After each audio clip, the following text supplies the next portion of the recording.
cloud, right? Mhm. Yeah, that's the best place in my opinion. Okay, let's admit.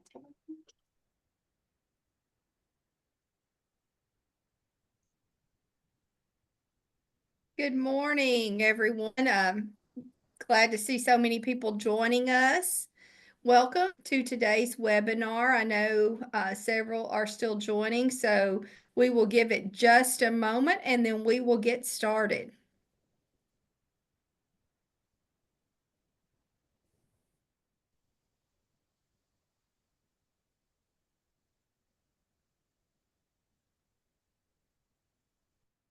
All right. I think most people are in. We may have a few more joining in, and that is perfectly fine. We want to welcome you to today's webinar with the Kentucky Advising Academy. And as always, I just like to remind everyone that we are an initiative of the Kentucky Council on Post-Secondary Education. My name is Mitzi Holland, and I'm the director of KAA. And I am joined today by our program consultant, Kelly Norman, as well as a representative from Parchment, who I will introduce here in just a moment. And I will allow our guest to share information about herself. In the meantime, we want to get to know who all is on our virtual meeting. So if you would, in the chat, please let us know your name, your title, the school or organization you're representing, and then are you team more snow or no snow? So are you looking for more snow? I know in the northern part and eastern part of the state, you all had way more snow than we did here in South Central Kentucky, but I personally am over the snow and bring on spring. But we'll give you a second to do that. And as always, we appreciate you making time to be with us today. ELA credit and FRISC credit is available for the webinar, and I will give you instructions on how to receive that credit at the end of our time together, but it does involve completing an evaluation of today's webinar. So I'm going to go ahead and move on to the next slide, but if you're just now joining us, please drop your name, your title, and the organization that you are representing in the chat as we move forward.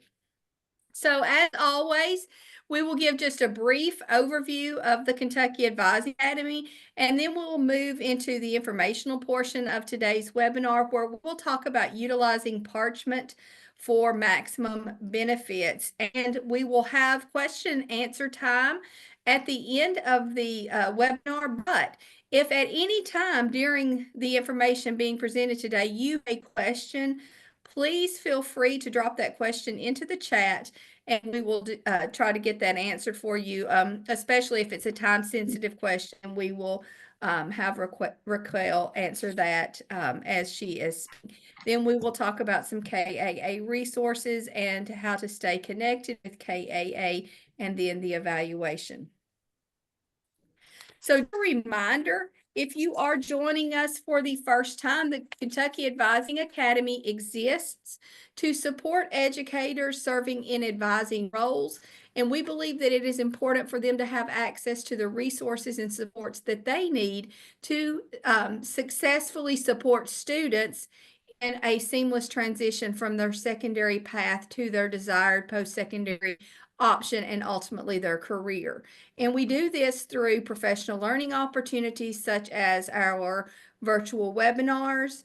We provide resources such as our toolkit and the post-secondary advising framework. And then obviously through facilitating collaboration and partnerships. And we know that these partnerships are vital between secondary schools and post-secondary institutions, as well as business, industry, and community organizations. So now what you all have been waiting for, the heart of our session today. I want to welcome Raquel Asencio-Garcia. She is the K-12 Customer Success Manager for Parchment, and she has some wonderful information to share with you all. I am going to stop sharing my screen and let Raquel share hers. So give us just a second to transition, and then she will be able to introduce herself and carry on.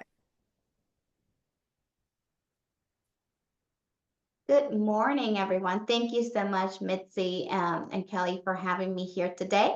I am just sharing. I can see that I'm sharing, but I just want to make sure if you can kind of nod. Thank you, Kelly. So to Mitzi's point, my goal today, this is not a training. So, however, I do have a couple of slides that give you kind of how-tos that I feel that you can benefit from after our meeting. So I will go through some of those slides rather quickly because I want to make sure that I focus on really the main point of what we're doing, and our main goal is to really be able to support you, the state of Kentucky, to Mitzi's point, supporting all the learners go from secondary to post-secondary into what their careers might look like and their future. So that is our goal, to provide those opportunities securely and through FERPA compliant avenues. So with that being said, I want to start out by letting you know that we have been partnered with the Kentucky Department of Education, as well as, oh gosh, so many other organizations, because I've had the pleasure of working with not just KAA, but other different organizations that bring support to the state and learners as well. So since 2013, so we've had a great partnership, and we're continuing on with this partnership. So a couple of things that I am going to go over today is I am going to provide you my contact information. By the way, at the end, I know Mitzi and Kelly are going to be sharing the slide deck with y'all, so you don't have to jot it down. They will email it so that you have access to it. I do want to cover what the Kentucky State Initiative is all about and what that covers. We're going to talk a few things about best practices and how to maximize the value of the platform that you're getting. And then I've got a what's new section just to talk about what's new in terms of offerings. And then I am also going to give you some resources for y'all to have and make sure that you know where to go to, especially if you're having new members of the team come on and you need to train someone. This is going to be a great page for you to bookmark, as I will be sharing that with you. Okay. And like Mitzi said, if you have any questions at all, we will have Q&A at the end, but certainly if it makes sense for you to ask, during the conversation, please feel free to do that, because I'm happy to stop and answer the question, especially if it pertains to specifically what I'm presenting on. So don't be shy. Jot down any questions that you want, and Mitzi and Kelly will let me know, and then we'll go from there. Okay. With that being said, my name is Raquel Asencio-Garcia. I am the Customer Success Manager for the K-12 side of the house. Now, I know that we have some members from our post-secondary, which is totally fine. I have you in mind as well, don't worry. But a lot of the things that I'll be sharing with you today are going to be K-12 focused. However, note that there is a slide deck that we'll be sharing after the presentation specifically for our colleges, universities, and other folks that are here with us. And we thank you for being here with us as well. So a couple of things just to let you know about the Customer Success Manager role. My role is to ensure that there is increased adoption and that there's satisfaction within the service, and that really you are retaining your members that way, your learners that way, and that you're fulfilling your goals. I'm here to help you address any ongoing professional development and services needs, as well as I'm your internal advocate. So really getting to know you and understanding how you're processing things, and really learning how you're managing this part of the business. It's really helpful to me. So at any time, you will have my email. Shoot me a quick email and we can set up a meeting so that I can get to know you a little bit better. Most importantly, ensuring that you're getting the maximum value for your investment. Okay. So a couple of things I wanted to share, just very high level, our comprehensive credential platform. If you notice the orange piece here at the top, this is our K-12. This is where I'm going to be focusing in. Okay. However, once you look at higher education, you see that award is the same. So a lot of the pieces that I'm going to cover with you today do are available for both because it just makes sense to make it available for both, okay? We also have records digitization, closed school record services, the same thing as you can see in here under services in that light blue, not the dark blue, but the light blue. And also, just to let you know, we also service organizations simply because we have a lot of like background organizations and others that will come through Parchment to securely do graduation verifications and enrollment verifications, which we'll talk a little bit about as we move forward. So again, I'm going to be covering the orange piece, but a lot of it does pertain to our light blue higher education side of the house. Okay. I also wanted to introduce you our regional sales manager for the higher ed. So if you're here and you are not using Parchment currently and just want to learn more about how we can partner with you, since Kentucky public high schools are all using Parchment as their main platform for delivering transcripts to higher ed, definitely you want to reach out to Meg. She's absolutely wonderful. You will get this slide with her email address, but if you feel better contacting me, that's absolutely fine as well. She knows that we are meeting today. Unfortunately, she was out sick today and couldn't make it with us, but definitely reach out to her. She's absolutely wonderful and we'll be able to help you further, okay? With that being said, I just want to quickly cover the Kentucky State Initiative just to let you know what it covers, okay? So the Kentucky State Initiative for K-12, again, this is for the K-12 side of the house. This is where we have partnered with Kentucky Department of Education, and they are offering electronic transcript subscription for currently enrolled students in all public high schools, okay? So that's one of the things, main pieces that the offering provides you. This is at no cost to the high school or the district. You also get what we call supplemental documents. This is only again for current students. The supplemental documents, such as letter of recommendation or maybe a school report that you need to provide. So think about those documents that are not transcript, but that also makes sense to provide as your learners are trying to move beyond high school, okay? The number one piece that I want to share with you is that we're a secure and FERPA compliant platform, okay?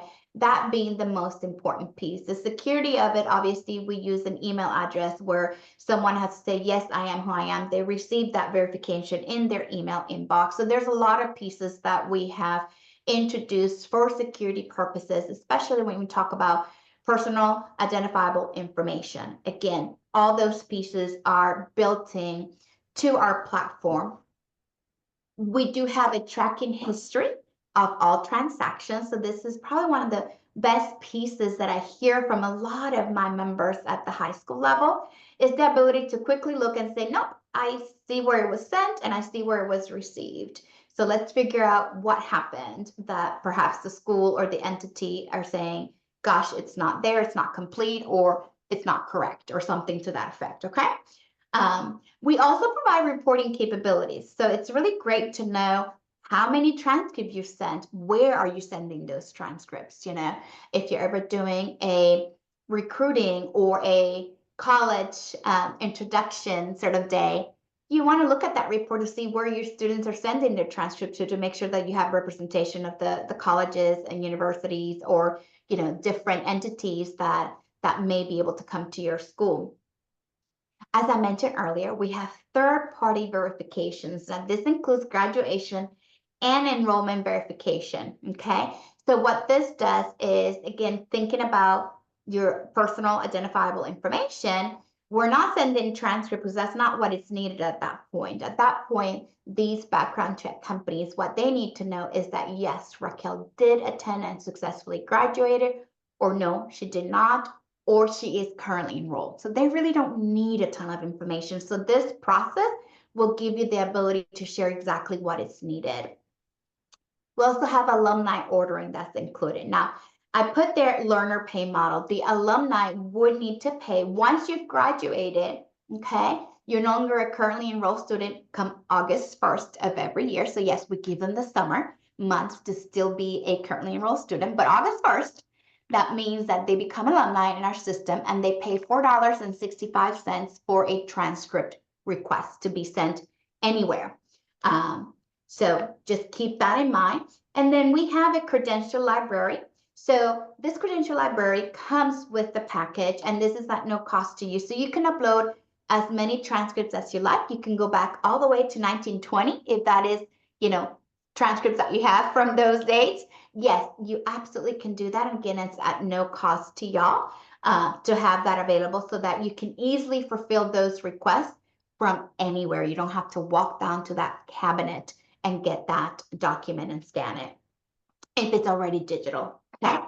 We also have surcharges, and I'm not sure that everybody has heard about surcharges, but this is the ability to generate revenue. So what that looks like is, particularly in Kentucky, I've gotten a couple of, more than a couple rather, schools start to use it. So what it is your ability to add your own fee to third-party verifications. And the reason this is being added at the third-party verifications is because these are companies.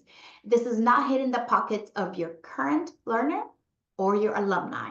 So this is strictly companies, background companies that are paying, and they're used to paying about $25 to $35 per verification.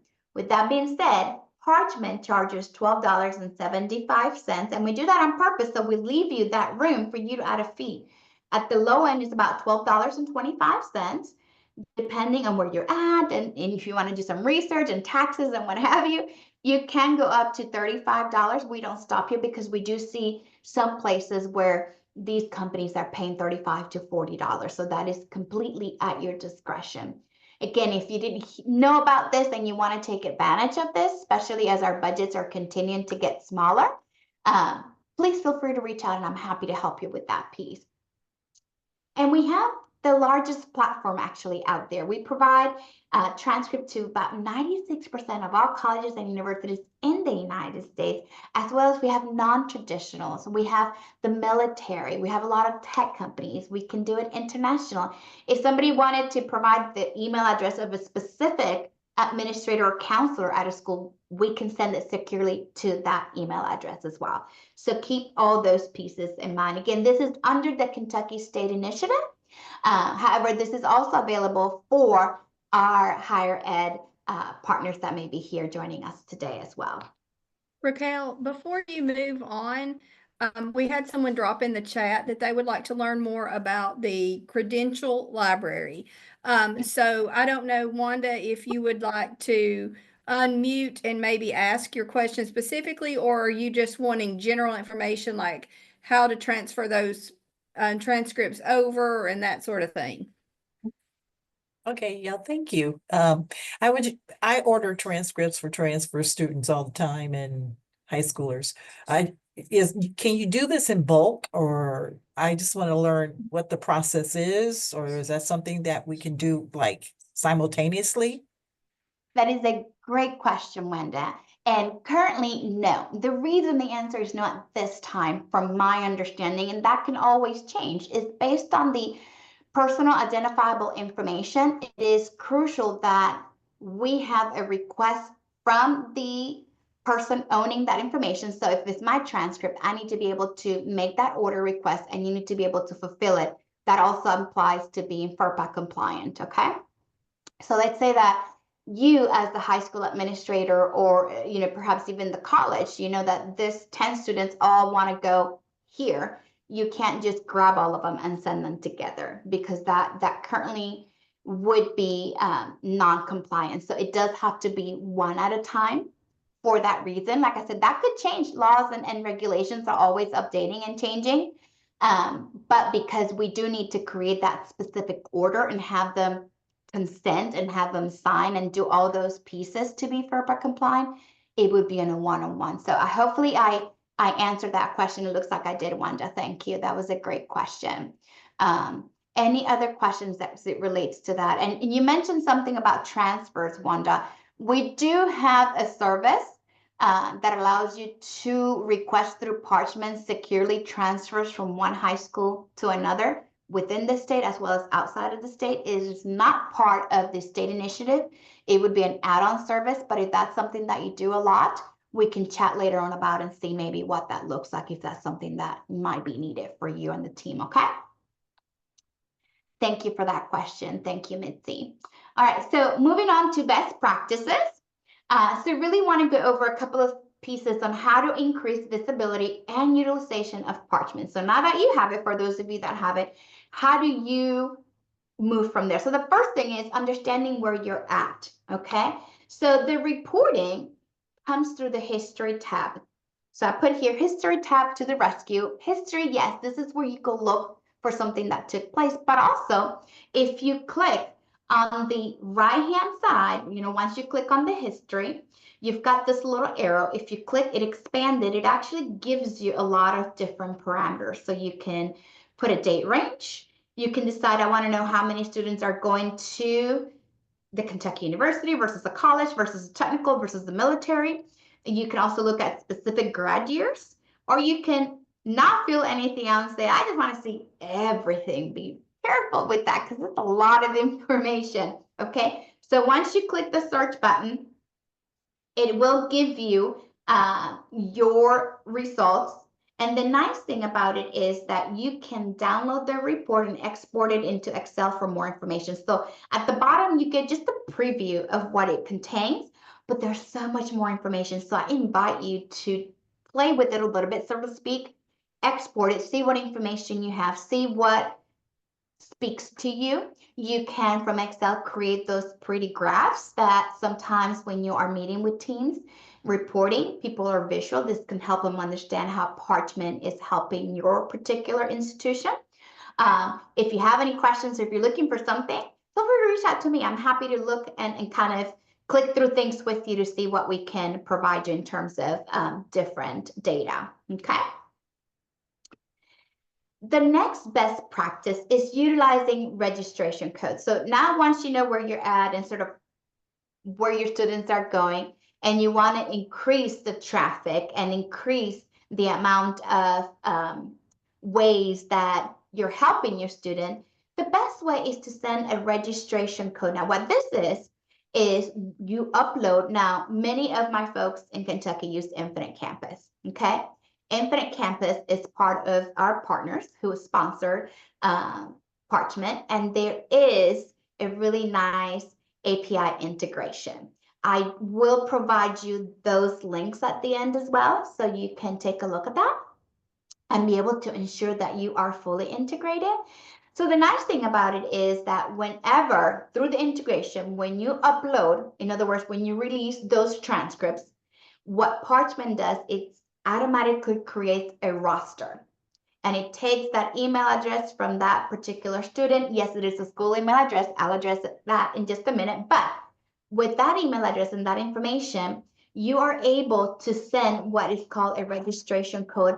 Typically, we do that at the beginning of the year, where we send those students. If you click on the learners at the top of your administrative account, then you're going to see, you can always land in manage learners, but I want you to click on the right where it says invite learners, and you're going to see this registration data.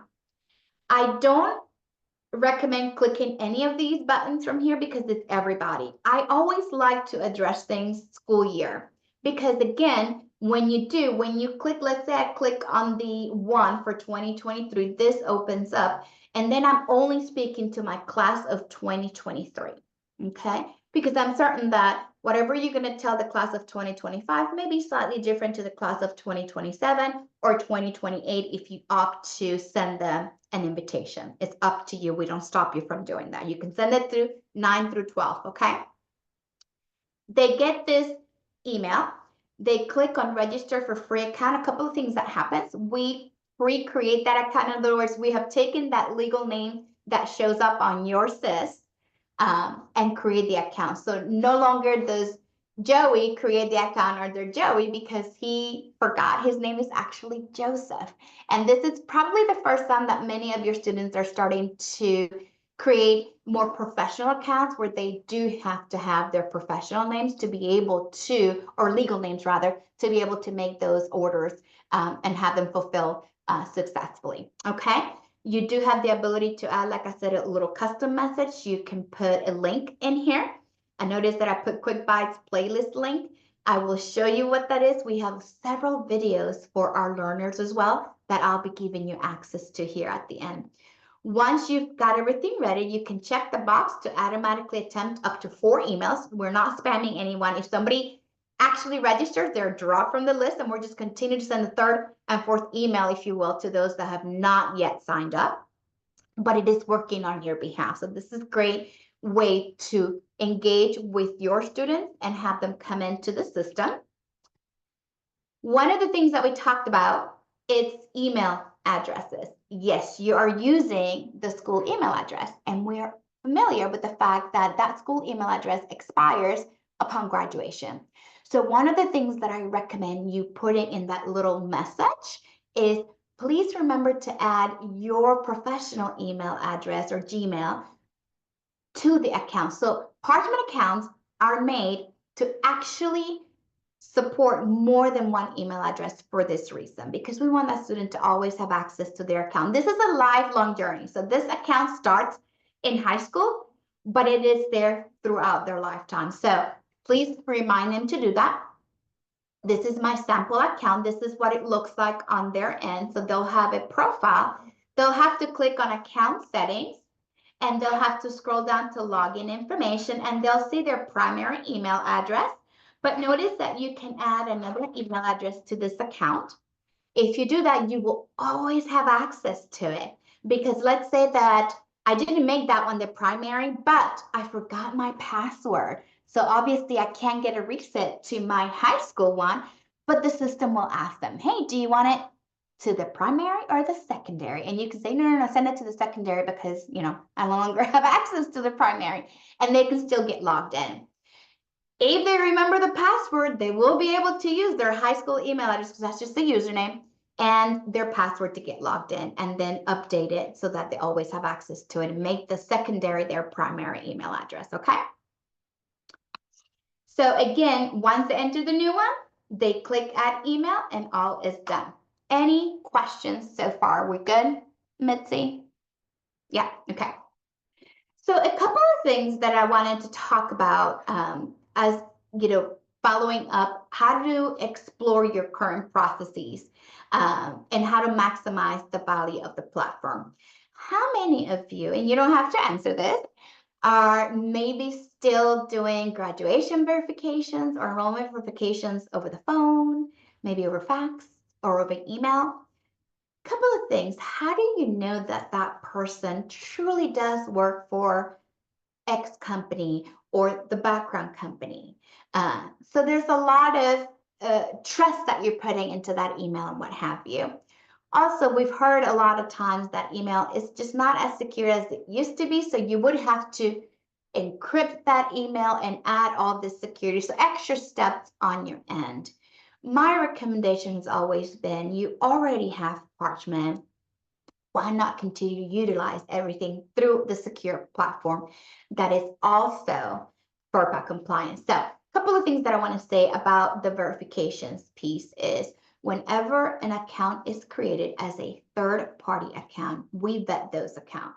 So it's giving you that peace of mind that, hey, they went through this login, they're saying they are who they are, they're clicking all the boxes, they've got their email address, we do the 2-step verification. All those pieces have taken place before they land on your to-do list.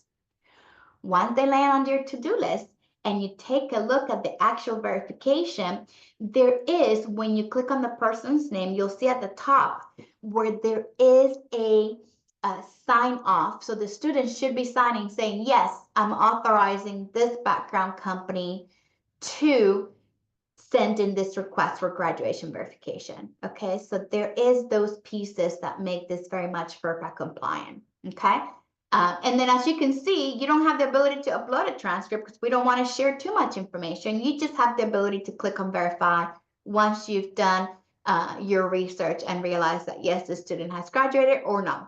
Okay, so a couple of videos that I'll be sharing with you as well is how to process those.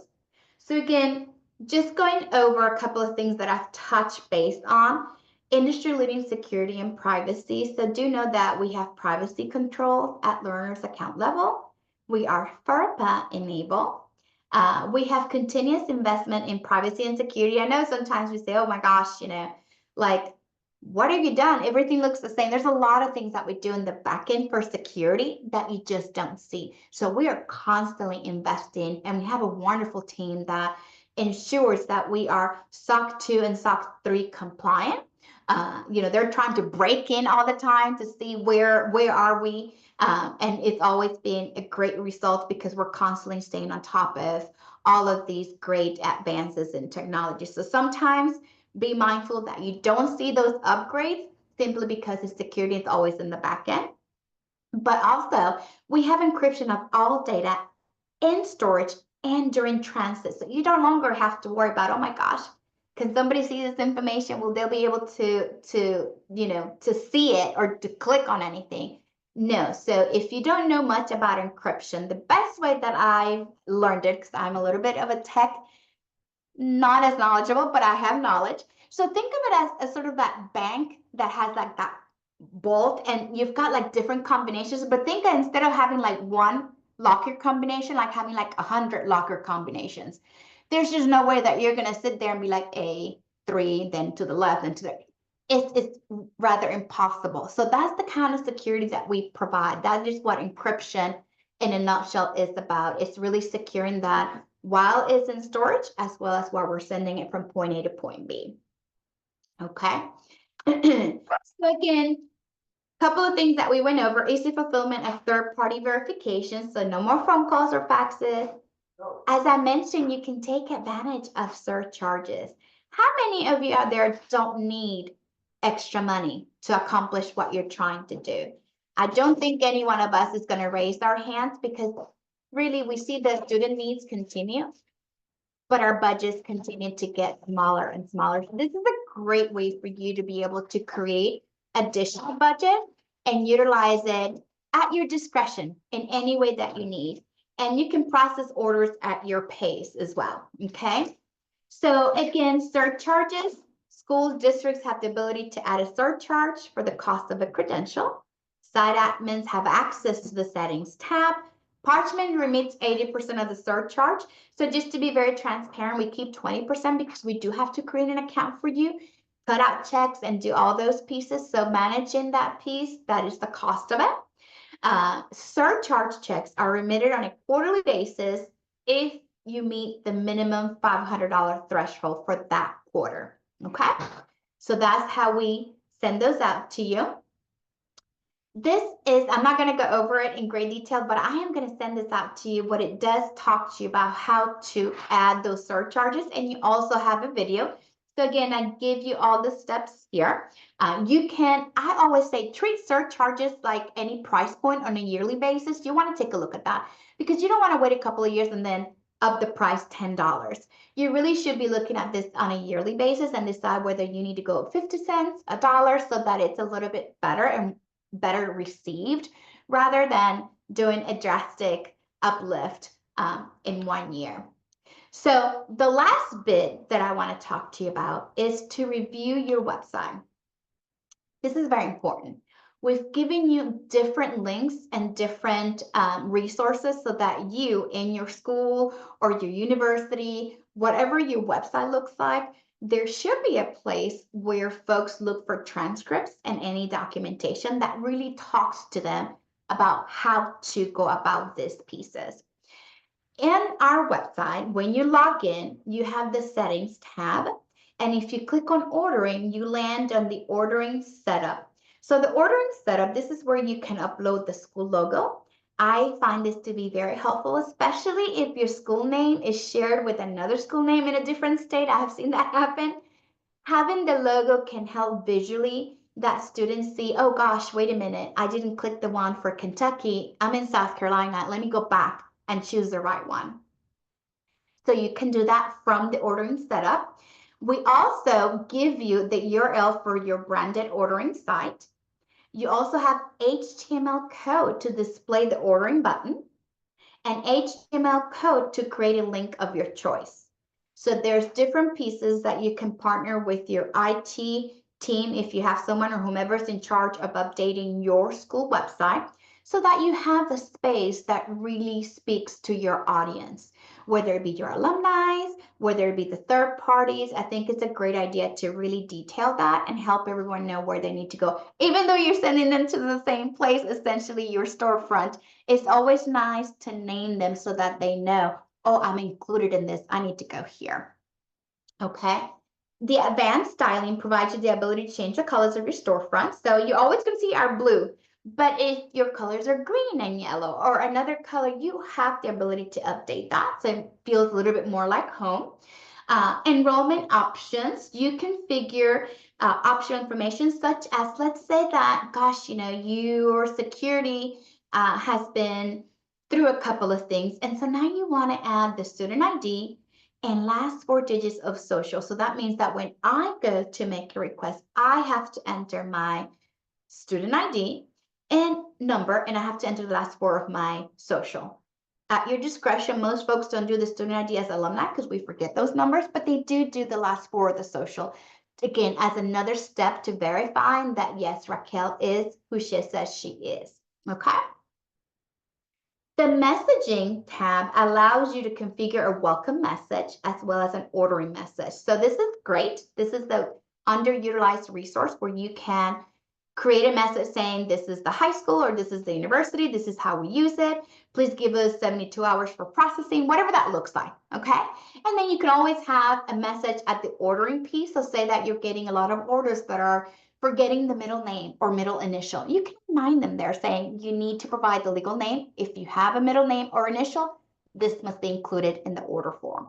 So that way folks can review, go back and make those changes, and so that you get a complete order. One thing that I want to remind you, once you get that order, the student can't go in there or the requester cannot go in there and make any changes because that's not part of FERPA. They actually have to create a brand new order.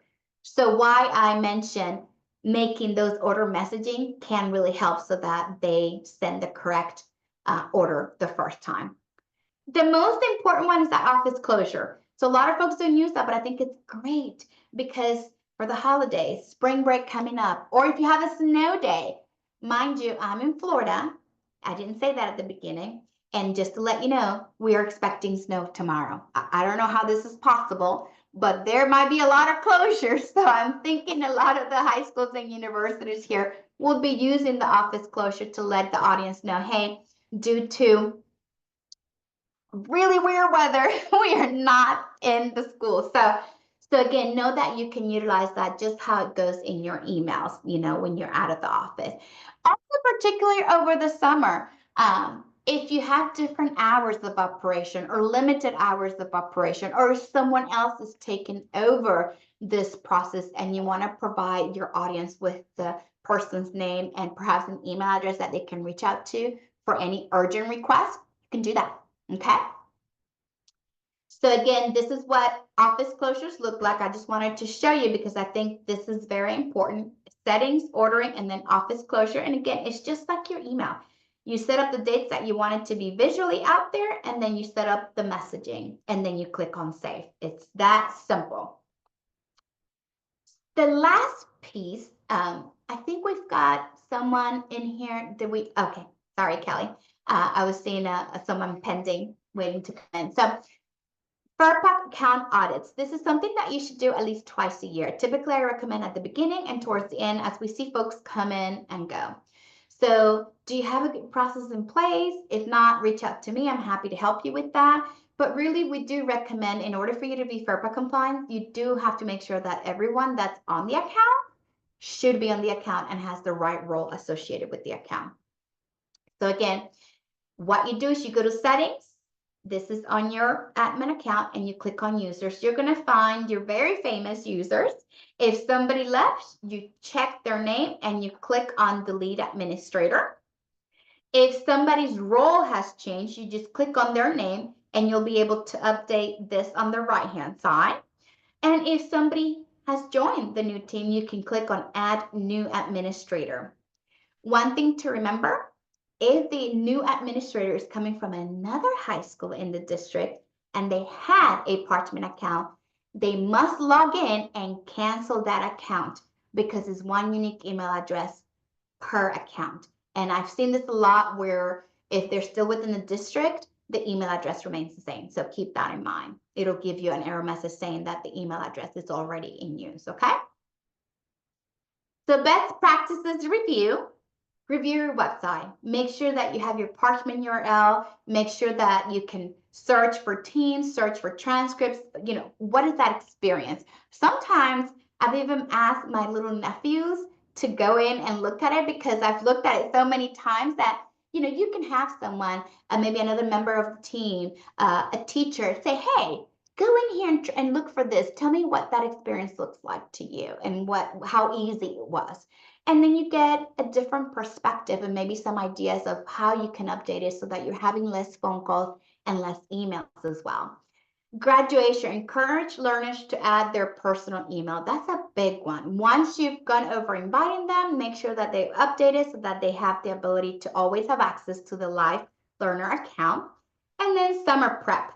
Always talk about summer. Set out of office closures, audit Parchment admin's account. Make sure that you've got someone that's going to be in charge of the account over the summer or any long periods that you as the main person might be out, okay? The last bit is, and I'm going to cover this real quick because I want to make sure I give you enough time for Q&A. We are now offering diplomas. Now, diploma services has been at our higher ed for many years, and it's been going really great. Now, what do you think about why would we want to offer it at K-12? Well, as you can see, we have a live learner comprehensive credential platform, and it just makes sense to be able to provide that as one of their credentials. But what if we actually reimagine the diploma? So for learners and graduates, immediate digital access and utility, lifelong learner profile, ownership of credentials. They have the ability to share whenever and with whomever, simple paper replacement process. And then certainly there's a benefit to the schools, districts, and state agencies to streamline diploma management. One platform, the same platform where you manage everything, library of past issued diplomas, creating visibility, and new revenue for replacement diploma surcharging. So yes, you can do a surcharge for a replacement diploma. So here's the neat thing. We're actually giving you the ability to have not just the print, which is for commencement, that is a tradition, but also we have the digital side of the house. This digital piece lives on the student account, and say that I am going to the military, which I just found this out, that the military is now not only requesting the transcript, but they want a valid diploma. So from my account, if I have my diploma, I can send it over with all the blue ribbons, making it certified to the military entity that's requesting it, or whatever school or job opportunity might be requesting it. So I no longer have to go to y'all or have to send a paper copy of it, if you will. It can be done digitally in no time and securely. So again, those are some of the pieces that you get. And then, of course, the replacement piece, I've heard from many of my members, oh my gosh, I'm the middle person. I don't even have a process for a replacement because it's a hot mess. So again, we would do that. You would see it. You would say, yes, Raquel graduated, and that's all you would do. Then we fulfill that replacement. Yes, we would send a paper portion in 2 weeks' time. The digital is about 72 hours time, all for the low cost of $16.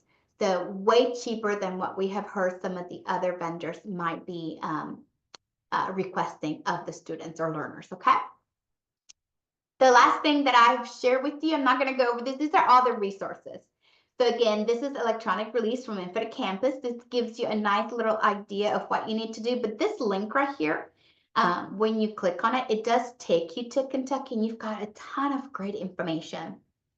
If you are not using the API, or you have questions or some kind of hiccup, talk to your Infinite Campus point of contact so that they can reach out to the team and work on that. They're very, very helpful, and they're there for you should you need them. Okay. And then these are the K-12 resources. We do have training webinars. These are live webinars for administrators only. This is not for students. So if you have new members of the team and you want them to be a part of a live training, they're welcome to click and sign up. Again, this is only for administrators, not for students, but we have the support number that you can call for any emergencies. You can also email them and they'll create a case for you and work with you on whatever question or issues you might be experiencing at the moment. And then we have the quick buy videos. If somebody maybe doesn't want a live training, but they want to kind of go at their own pace, they can go through all the K-12 admin videos. You can also go through the K-12 learners. These you can share with your students and alumni. And I think these are some great resources there that you can put on your website so that they know how to order a transcript, how to create an account if you want to share that with them as well. And that's all I had today. I know I talked a lot at you really, really fast. But if you have any questions, this is your time. So please come out of mute and let us know any questions for myself or even Mitzi and the team as well. Raquel, I'm going to ask if you don't mind to stop sharing, and then we'll go back to the screen where we can see everyone, and I'm going to remove the pen so you're not just full screen. But I do have one question. I do need about 5 minutes on the end to share some things with our participants, but I think we have just a few minutes. My big question that I have, based on several meetings that I've been in, is the communication between high school and post-secondary, and how can we help kind of bridge that communication gap? Hear a lot about, for example, maybe post-secondary institutions not having a final transcript with a graduation date. Maybe that's an Infinite Campus issue. I know I see some folks from WKU on here. Maybe you want to chime in if I'm not articulating that question in the best manner possible, but I feel like there's some things that maybe are kind of missing as far as that goes. Yeah. Absolutely, Mitzi, and certainly if anybody wants to chime in, feel free, but I have heard that as well, and I can tell you that I have worked with several schools, and we've identified that whenever you release transcripts, they do have to go into Infinite Campus and make sure that they have ran sort of their process to graduate, if you will, the student where now the graduation date appears. They are what's called a work in progress that you can send at any time, but there's that final transcript that gets generated in Infinite Campus that does have that date. And once that's done, then you release it to Parchment. A couple of times we've identified where some of the schools might have released a little early and that date indeed was not on there. And of course, it's not valid if it doesn't have that date. So if that ever happens, please reach out to the school. You're welcome to also reach out to me and let me know who the school is, because I can definitely reach out to them and have them go back through the process so that we can do this. And any student that you've received that does not have the most updated transcript, if it's within 30 days, we can what we call reset that order and send the correct transcript. If too much time has passed, then we no longer have the ability to reset it. So definitely let me know. Happy to reach out to the school, but I have been doing a lot of webinars and a lot of communication with the schools about this particular issue. So I am hopeful that this class of 2025, we should see 0 of these type of situations. But if we do get to see a few, please reach out immediately, and I'm happy to work with the school and get that corrected. Okay. And I want to add to that, Mitzi, real quick. Also, I've been hearing from some of our higher eds that they're receiving those transcripts way too late, meaning a week or 2. I'm not sure what late means. That I haven't really heard from anyone saying, hey, this was late. What does that mean? Was it in 72 hours? Did you receive it in 2 weeks? That really helps me because I am giving this information to our high schools when I talk to them. And they are, and sort of the message is how you're managing this over the summer and how can we help you make sure that you're staying on top of things. So please, if you're receiving anything late in your opinion, if you can shoot me an email as well and let me know how late it was. Was it a week? Was it 2 days? Just give me a little bit of background so that I can understand that better. And I think that we can work on that as well.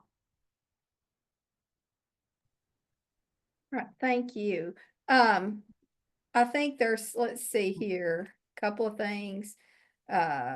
how to order a transcript or fee waiver. Are there paper step-by-step for students on how to set up an account or order a fee waiver? So, or even a graphic to post on the website. So I know you sent some videos, but are there other things that they could utilize, or will they find those things when they watch those videos? They will find those things when they watch the videos. In terms of the fee waivers, to be quite honest, because if it's a high school, okay, you're not really going to need them because this is paid for by the state initiative. Okay, if it's a higher ed, then I'm going to let Meg answer that question for you and how that is done. But yes, all these pieces are in the resources that I share with you, and these are specific to K-12, but you'll have the deck from Meg in terms of higher ed as well. Perfect, thank you. Yes, I'm ma'am. going to reshare my screen for just a second. So please tell me when I get this on that if you can see it. Can you see my screen? Yes. Perfect. All right. So we just have a few minutes left together, and I want to thank Raquel for the great information that she shared. I know it was a lot of information, but it was good information, helpful information. You will get all of her slide deck as well as the slide deck from Meg, and some additional information and a copy or instructions on how to access the full recording from today's webinar if you need to refer back to any of these pieces. Do want to point out that, you know, most of you may have already heard that we have the Kentucky Post-Secondary Advising Framework on our toolkit. The framework is designed to provide guidance for milestones and activities in grades 6 through 12 as it relates to post-secondary advising centered around career exploration, post-secondary opportunities, financial aid and literacy, and essential skills. We also now have implementation guidance for the framework available on the toolkit. So the slide that I am sharing with you now talks about all the pieces of implementation guidance that is available, from planning templates to training guides, lots of information, can walk you through how to implement the framework in your district. Tomorrow, we are having a webinar or hosting a webinar with Gear Up that will actually talk to you and show you how to work through the implementation of the framework, how to access the resources, and then Gear Up will be sharing some lesson plans that you will have access to. And these lesson plans can actually support you in meeting the framework milestones. So if you are not registered for that webinar, it is not too late, and we certainly hope you will be able to join us. Again, it will be recorded and archived. We certainly hope that if you haven't, you will start following us on Twitter and Facebook. And then if you have not signed up for our email distribution list, we encourage you to go to our website, scroll to the bottom, put in your email, and then you will receive our email updates. And this is where you will find out about upcoming webinars, trainings, and things like that. We also dedicating the next few weeks of our Well-Advised Wednesday to specific guidance on implementing the framework as well. So we're walking through step by step how you can utilize the Kentucky Post-Secondary Advising Framework within your school or district. So again, we encourage you to sign up for that and to join us tomorrow for that webinar. You will walk away with several resources that I think could be very impactful in your post-secondary advising system. So I want to also mention that our webinars, both webinars, will be archived on the toolkit as well. This is some information about tomorrow's session. There is a QR code to register if you want to register now, but I know Kelly put that link in the chat as well. It is at 10 a.m. Eastern Time, 9 Central. It is 1 hour. And again, you will have access to the resources that will guide you through the implementation process, as well as receive some lesson plans and facilitator guides, grade level advising, student workbooks, etc., from Gear Up to support students in meeting those post-secondary advising milestones. And 1 hour of ELA credit is available to those that attend the webinar live. As always, our contact information is on the screen. If you have questions, please feel free to reach out. We are here to support you and so very much appreciate all that you all do to support students as they navigate their post-secondary journey, knowing that post-secondary means a lot of different things to a lot of different students. But the goal here is that our students are all prepared for careers that will give them the opportunity to earn a living wage and they can be productive citizens. We always ask that you take a little bit of time to complete our evaluation. It's very quick, but this helps us guide the work that we are doing and helps us to make sure that we are offering the things that you all need. So if you would take just a moment, it's just a few questions to complete that evaluation. It helps us, but this is also how you will receive your ELA or FRISC credit. So we cannot send that ELA or FRISC credit out if you do not have this evaluation completed. So take just a moment to do that. As always, we again are so grateful for you spending your morning with us.